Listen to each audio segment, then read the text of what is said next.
of big bags of soup, and they lay it on the ground, and the anarchists take it and they start throwing it at our cops, at our police.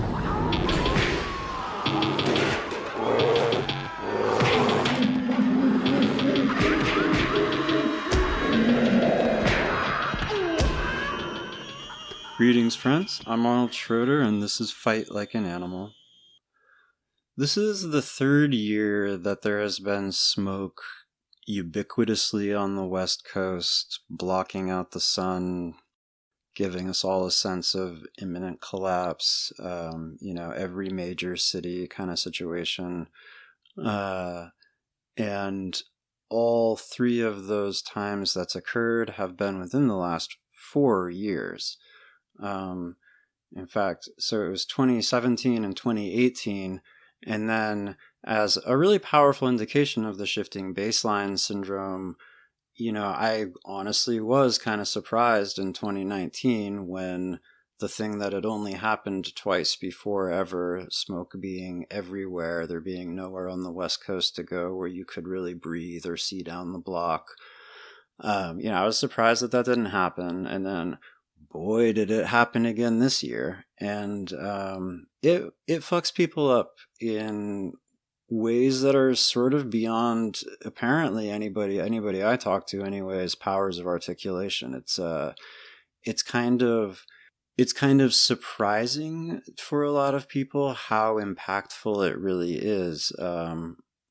It tends to completely negate any circadian rhythm anybody might possess, which it's a really interesting phenomenon. I don't think it can be reduced entirely to a change in the light regime. It's like, sure, you can't see the sun. I guess it makes sense that you just like lose any relationship to day or night in your sleep schedule. But I don't know. I've lived in the Pacific Northwest, west of the Cascades, more of my life than anywhere else.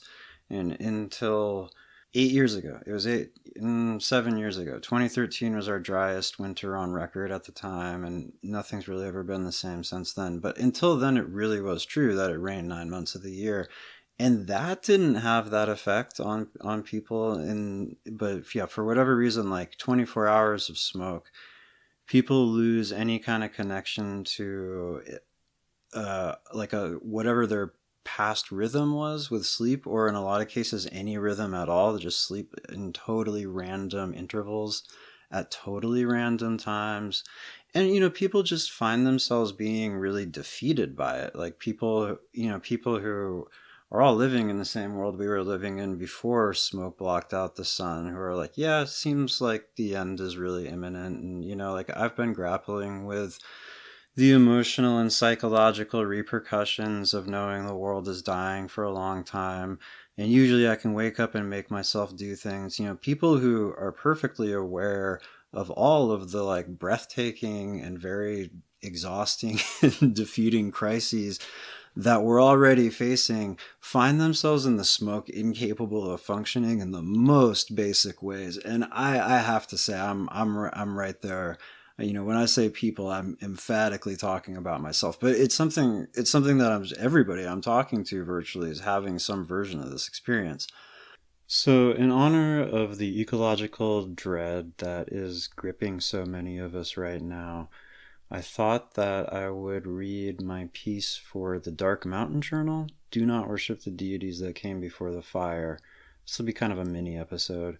Dark Mountain is really one of the only maybe kind of the only print publication that I know of that a lot of people that I know actually read and care about, and that a lot of like different kinds of people that I know. In a sense, it's like this really niche thing, I guess. It's, if you look at all the different range of like subcultures that are out there, it's not like they, I guess, have a huge audience. But yeah, interestingly, like a lot of people I know, both from political circles and elsewhere, really value Dark Mountain, because I think there is just like this very big psychological need that a lot of people have for there to be explicit conversations about what's happening, and for something that is engaged with the ecological crisis, but doesn't insist on telling us that if we act now or, we support the candidate who supports the Green New Deal or whatever, everything is going to be okay.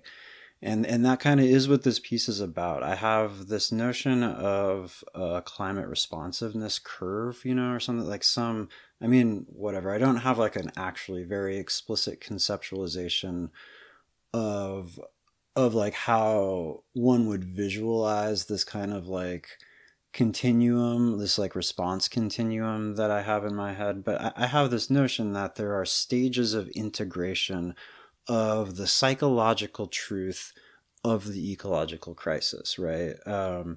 And that somewhere on that curve, that at first it's like merely acknowledging the magnitude, the imminence, and of course inevitably desperately scrambling through different, like cycling through different ideas about how it can be like negated or radically diminished. And I think that it really wasn't until 2017, until that year that we had ubiquitous smoke on the West Coast while there were just storms devastating the East Coast and the South, that there was like any significant shift in public opinion polling about like concern about climate change at all, ever in history. But you could see then, and you can see in these other moments, like right now, when all these fires are burning, there's a lot of people who just get to that kind of, I guess, what I would describe as an initial stage, where they're like, what should we do about this? This is going to be terrible. Like they're just actually thinking about it, and so whether or not, so the ideas are just kind of like, people at that point like cycle through really elementary ideas. People are like, maybe we should build a movement, and the movement should pressure policymakers or whatever, right? People have that kind of, and then there's all these other like degrees of integration. But I think that at some point, one stops having that kind of negotiation with reality about the scope of the consequences, and one begins to accept as an emotional and psychological truth that the very worst is totally possible. And of course, nobody knows the future, but I think to face the future means to come to terms with the worst case scenarios. And I think that that's actually the only way that we can that we can gain the agency to engage in such a way that whatever chances we have of diminishing those consequences will actually like pursue those chances. Coming to terms with our fears allows us a degree of adaptability that we otherwise don't possess. Even if you're a full-time climate activist and you wake up every day and you do 16 hours of climate work, as I have done for years at a time, if you haven't come to terms with the outcomes, then to some degree at least, even if what you're doing might be partially useful, to some degree at least, what you're doing is providing yourself a way to not come to terms with that. And that means that you're going to be inhabiting this psychological reality that doesn't have as much like a flexibility to incorporate actual, reality into it. And I guess like illustrate this from my own perspective and contextualize the writing of this piece. The first of these really big fire seasons on the West Coast, the 2017 one, I was blockading trains when it started. And it was, I was organizing train blockades. I was standing by some railroad tracks, watching smoke begin to obscure the sky. And like I was desperately overworked and kind of falling apart in every conceivable regard, really. I mean, I was just exactly the way people get when they've been like really heavy in some like direct action kind of confrontations for a really long time. I was just exhausted, and so I can remember this is like this is like one of the moments in the biopic, in you know, like as I go through life, I accumulate moments where I'm like, I would put that in the biopic that they don't probably intend to make about me. And you know, that would be a moment for the biopic, is like I actually like collapsed next to some railroad tracks that I was trying to blockade oil trains on, and like wept at the smoke obscuring the sky and was like, I have failed, you know. And then and it really was right around then that the organizing kind of slowed down, because I think I had been in a desperate frenetic pace with it for a bunch of years, because I felt like the feedback so that we were getting to, or were kind of at the tipping points. And then, you know, that was kind of when I realized that probably forests were going to become more of a source rather than a sink for carbon dioxide, which somebody wrote a scientific paper about the next year and said that exactly that was happening. And yeah. So I really did start to like stop doing as much of that kind of work, and I really dove into policy in a big way. I did climate policy meta-analysis, and I tried to write climate policy platforms that, you know, some kind of broad movement. I cycled through infinite projects with so many different people. We did some really good work, but it kind of, you know, but I didn't feel, never after that point did I feel like I did anything that really had much of like a noticeable public impact at the same scale as the stuff I had been doing, because there just was that fundamental difference that previously I'd been really convinced that even if it killed me, it was worthwhile to like, you know, organize lots of people and do these big things and get lots of like attention, and to like really build a movement per se, and have as much of like a social impact and register as possible. And I was a lot less convinced of that after that. And so 2018, in my grief, I ended up in California. I left this farm I'd been living on in northern Washington, and came down here and just looked at the fires that had burned the year before and just kind of marveled at them. You know, I just like went to some really big fires and walked around and uttered breathless exclamations. And 2018, I also got nice and cozy with the campfire, hung out in some of the worst air quality in the world, and I wrote this thing that I'm going to read. And then in 2019, there were a whole bunch of other things that I tried, and places that I moved, and people that I was with. But at some point, I started realizing that the thing that felt meaningful to do at this point was to start looking into all that science around negative emissions, because, you know, I had always sort of just discounted it before. I was like, no, I mean, that's insanely risky. We have no idea if any of it will work. You know, like what there's a very clear moral imperative to do is to just stop emissions. And that was absolutely true. That position was 100% correct, but I think that it's kind of irrelevant now. I think that if we stop all carbon dioxide and other greenhouse gas emissions today, that we probably will still get the greatest extinction the earth has ever seen. And so I started kind of getting ready to go back to school to do a bunch of real technical negative emissions kind of stuff that would give me a foundation for negative emissions work of some variety.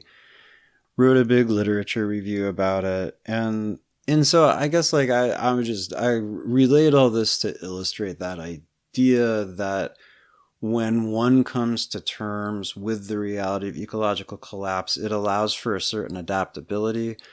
Whether or not anything I was doing in any one of those phases was a good idea, strategic or smart or whatever, wise, meaningful, anything, it is at least the case that there were all of these different phases, that I've been extremely versatile in my response to the situation, because the situation has empirically changed so much in the course of the couple decades that I've been engaged in it and working on it.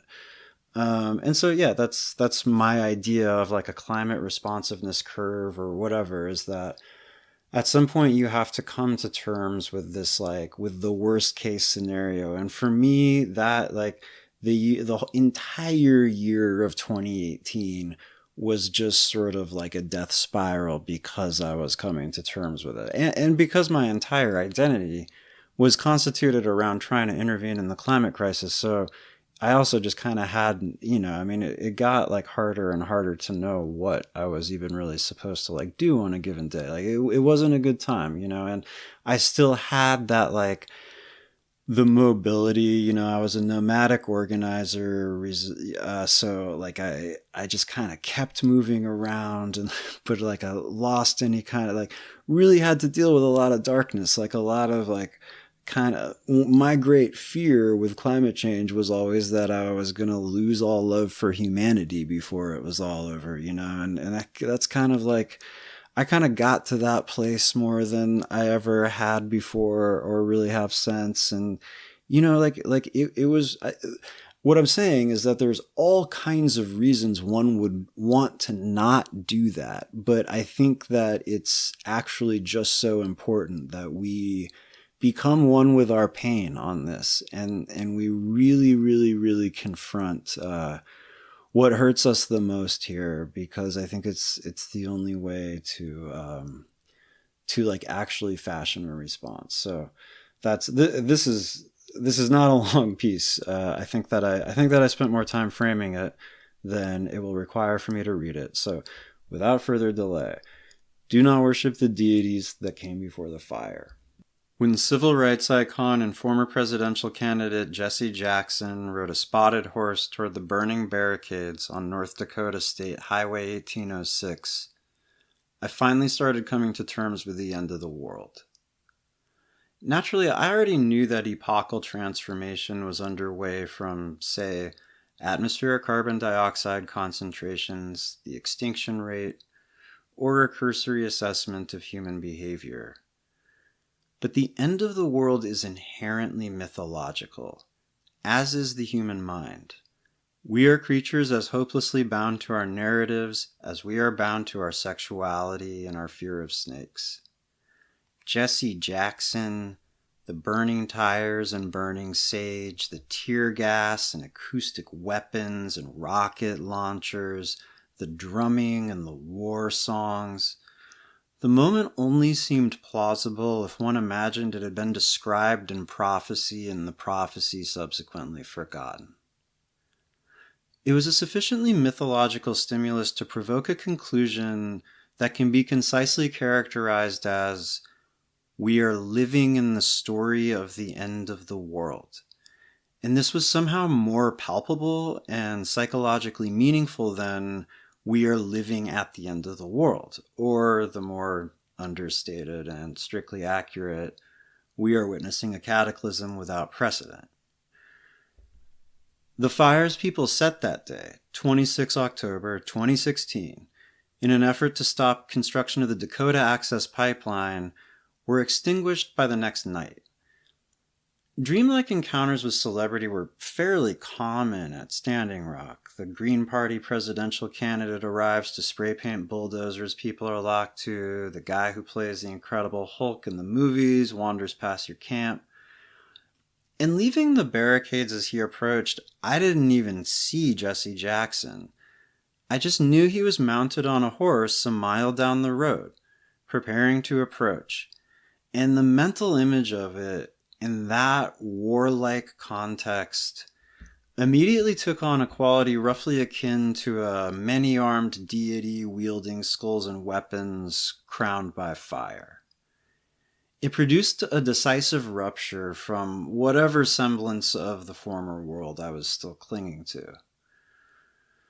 Less concisely than, we are living in the story of the end of the world, the moment said, the world we live in now will exist in relation to the old one as a dream to waking, as an unhinged hallucination to everyday consciousness.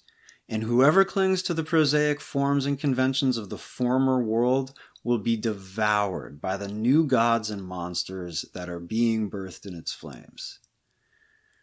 2 years later, the impression seems justified. Clinging to the prosaic forms and conventions of the former world, people with respectable opinions occupied themselves during the time we battled the pipeline with dismissing a reality television star as irrelevant until that night, 12 nights after police extinguished the fires, when he was elected President of the United States. It's not a trivial detail that this decisive bodily sense of global change occurred in the presence of fire. Scientists and environmentalists have been refining their language of unprecedented suffering and intergenerational catastrophe for decades. In every instance of such communication, if the criterion for success is that one could walk down a street somewhere and it would feel like a social response of any kind was occurring, even one of mere acknowledgement, has failed.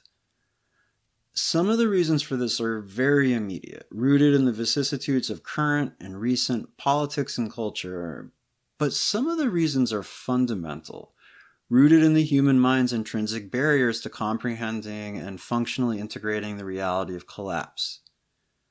Witnessing the fiery transformation of the highway into a battleground between what felt like mythical forces that day, I realized that on some level, despite years of avid engagement in climate science and having given up on any semblance of a normal life to fight the fossil fuel industry full time, I too was subject to these intrinsic psychological barriers to comprehending something so vast.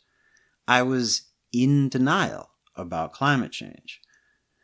The political, strategic form of climate denial, rejecting that it's happening at all, has somewhat monopolized the term denial so that we can no longer talk about it in a more common psychological sense, in the sense that we simply don't process information that is too challenging.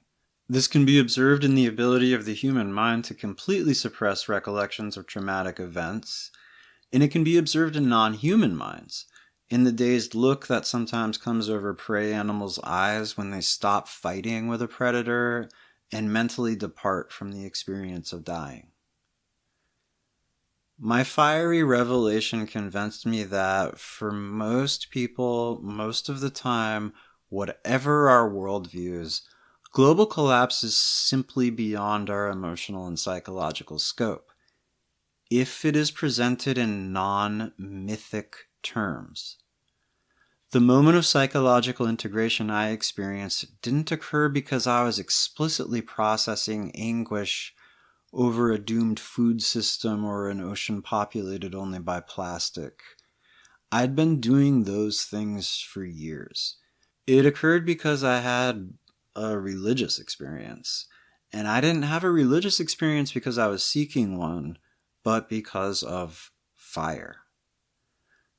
A religious awakening born in fire is existentially valuable because it allows for comprehension of what we are experiencing, and it is also at least potentially utilitarian because it allows us to overcome paralysis resulting from witnessing a truth we haven't come to terms with. It's the moment we stop negotiating with reality, stop thinking anything is too terrible to happen, and accept every outcome as possible. Paradoxically, this moment of acceptance is also the moment our capacities become mobilized to affect outcomes. The human mind can systematically suppress memory of a trauma, but it can also heal. And when healing occurs, it is associated with a phase of recovered memory in acute crisis, where the painful reality becomes absolute and all-encompassing before losing its power. One PTSD researcher describes the initiation of recovery as the moment one ceases rejecting what is happening and begins to, quote, flow with the symptoms. Fire is the stimulus that allows us to instinctively, corporeally, experience the global ecological trajectory and thus to flow with the symptoms. This scientific notion recapitulates an ethical and spiritual relationship to adversity that is fundamental to a lot of traditional societies, a perceptual framework that candidly embraces the unbearable and emphasizes overcoming pain by confronting it. It's a framework evident in texts like the Hagakure, which instructs samurai warriors to accept the reality of death and all its emotional consequences, to meditate on the image of one's own inevitable corpse and conclude that one is already dead before going into battle. It's a framework evident in the Norse Ragnarok prophecy, which tells us that Odin will fight the wolf Fenrir, will die in that battle, and the wolf will devour the sun, and tells us this in the form of a prophecy delivered to Odin, so that he must go into battle to save the world, knowing that both he and the world will die. We don't need to explicitly recapitulate tradition, and we probably can't. We need to recapitulate the psychological resilience and agency tradition conferred on people. We need to witness our own truths and have our own religious awakenings in response to them. This statement is not predicated on any supernatural beliefs, but on the understanding that the cross-culturally recurrent modes of perception that constitute the religious mind reflect innate properties of human psychology, and that it is the religious mind which engages those realities, like death and the end of the world, that other perceptual states cannot encompass. The religious mind is attained through our evolved capacities, as opposed to external divinity, but it is a distinctive, real, perceptual state, which can't be described in terms of other domains of human psychology. One doesn't need to posit a deity to have a religious experience witnessing the fires that have come into this world. One only needs to witness them without some interpretive framework that diminishes their truth. Arguably, conditions have recently progressed to a point where religious awakening in the presence of ecological collapse is possible because we've recently entered the era where the planet's behavior intuitively, undeniably feels apocalyptic, regardless of whether people have an interest in environmental issues or not. 2017 was the first year wildfire smoke blackened the skies over major cities throughout the west coast of North America and made breathing painful for days on end, and the first year mainstream news outlets consistently used the adjective apocalyptic to describe the fires, with respect to certain moments like the hazy reddish-orange glowing sky over Disneyland, or the melted cars and dead horses of Santa Rosa, California. They consistently failed to find any other. Most people will never have an emotional response to topics like species interdependencies or methane reservoirs beneath ice, but most people have trouble not coming to a conclusion like the world is ending in the presence of a fire tornado. 2018 was the year the fire tornado came to California in earnest, a phenomenon of cyclonic winds created by fire which beget more fire. A vortex of flame towering hundreds of feet above the forest, accompanied by a roaring sound that only seems plausible if one imagines it was first described in prophecy. But if all that is required to have a religious experience is to witness the fires that have come into this world without some interpretive framework that diminishes their truth, there is certainly no lack of interpretive frameworks to do just that. And many of them have the tragic aspect of belonging to environmentalists. As the 2018 fire tornadoes raged in a more plausible image of God than is to be found in religious iconography, California Governor Jerry Brown appeared on television to gravely intone, in his best, "We must band together to save civilization before it's too late" voice, that the fires were unprecedented and that they illustrated the existential threat of climate change. It's difficult to overstate the extent to which this statement to the public seemed likely to diminish people's sense of both crisis and awe in the face of what they were witnessing.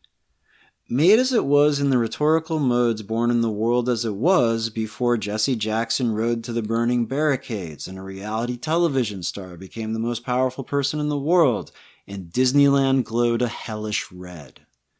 The language of CO2 emissions and existential threat simply cannot convey the elemental truth to be witnessed in the physical world.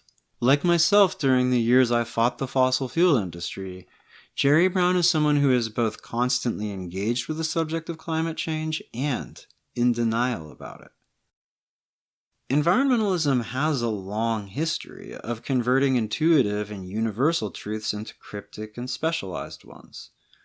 Long ago, the environmental movement established a trajectory to failure by assuming success required seeming reasonable, and that seeming reasonable meant using science, armed with graphs of CO2 concentration curves and alarming statistics about the rates of deforestation. The environmental movement has experienced constant dismay at people's adherence to competing, less rational cultural frameworks, failing to grasp that we are the very clear inheritors of one of the most effective modes of irrational reasoning in existence, which says, God is enraged. God is the wind and God is screaming. God is the fire and God has come to remake this world. Crucially, however, while unprecedented fire goes a long way to conveying wrath and judgment, it also conveys beauty and wonder. Finding a path through the fire means perceiving the fire with reverence, even as it threatens us with destruction. Even as we give aid to those who have been displaced by it and grieve for those who have died. It means finding in fire some of the same joy and sense of connection with something vaster than ourselves that we find in the contours of mountains shaped by glaciers or the screaming of a mountain lion. It means exulting in the fact that the same fires that are unleashing extinction are also destroying the machinery of civilization. The 2018 California fire season achieved for a week what 25 years of international climate negotiations and more than a decade of state climate planning never achieved for even a moment. It closed Interstate 5 and the adjacent railroad corridor, fundamental physical predicates of the consumer economy on North America's West Coast. One doesn't need to stand directly before a towering inferno in order to witness its truth. The sense of divinity lingers. Where fire tornadoes raged in the summer, there is now a landscape in which, unique among fire-scarred landscapes I have visited, one can walk for days through drainage after drainage and never once encounter a living tree. There are places with dead trees still bearing their dead needles, places with trees whose needles burned, and whole black mountains of nothing but ash. But this is the extent of the variation. The quiet is uncanny and feels almost like the land itself is still in silent awe of the power of the force that visited it. And the silence spreads to human visitors so that they find themselves lacking for words other than brief, repetitive phrases of astonishment. It is beautiful.